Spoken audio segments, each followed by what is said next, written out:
You're at the track. What is your positive distraction when you're away from the track? You go out on the ocean? Do you Sim racing? Sim racing. So more driving. Yeah, because it keeps me, just ready to go. Because I'm spending a lot of time also then on the setup, and I'm not racing a Formula 1 car on the simulator, but it's like GT cars. So it's also a different technique of driving.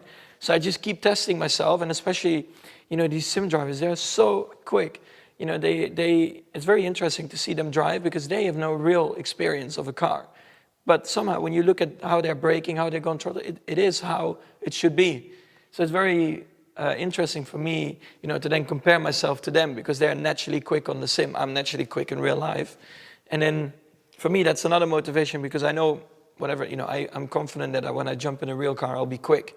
But on the simulator, these guys are the benchmark and I have to push myself to that limit. So I like to just test myself and improve myself, to also learn from them. So my downtime, I'm still trying to improve myself, which I think also helps me in real life. When you're on the simulator, are you driving a Grand Prix car, or are you GT cars? So GTs. Yeah, so they're better on sims. Even like LMP2 cars, whatever. Yeah.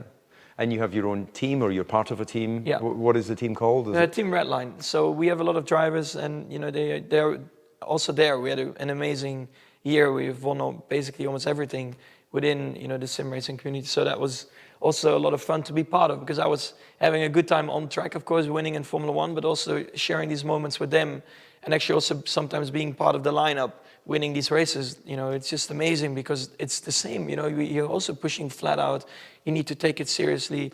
You really need to work together to make it happen because also there you can change a lot of things on the setup.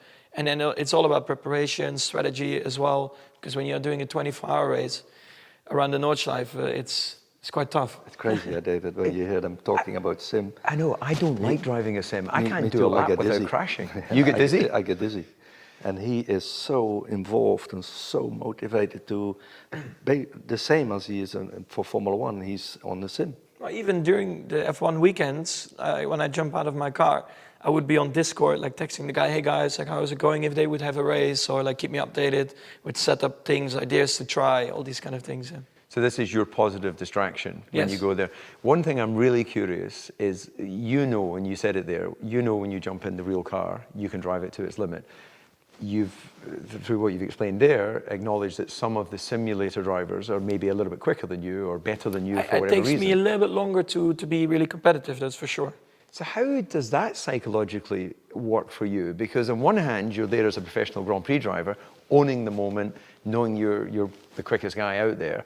On the other hand, you're looking at these professional sim racers and having to go, God, I'm letting the team down because it's taking me longer to get up to speed. Yeah, but then I'm still confident that I'll get to that point, but I just need to work a little bit harder for it. But that's also a nice motivation and a nice thing to do. Like I need to put in a few more hours to be competitive, and then I'm like, well, anyway, if the race is starting, we'll get the other teams anyway.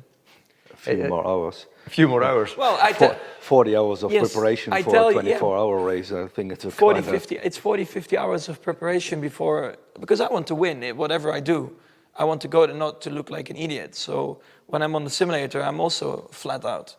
So there's the thing, again, the realization, I'm so used to being the idiot that I've just not pushed myself hard enough in life.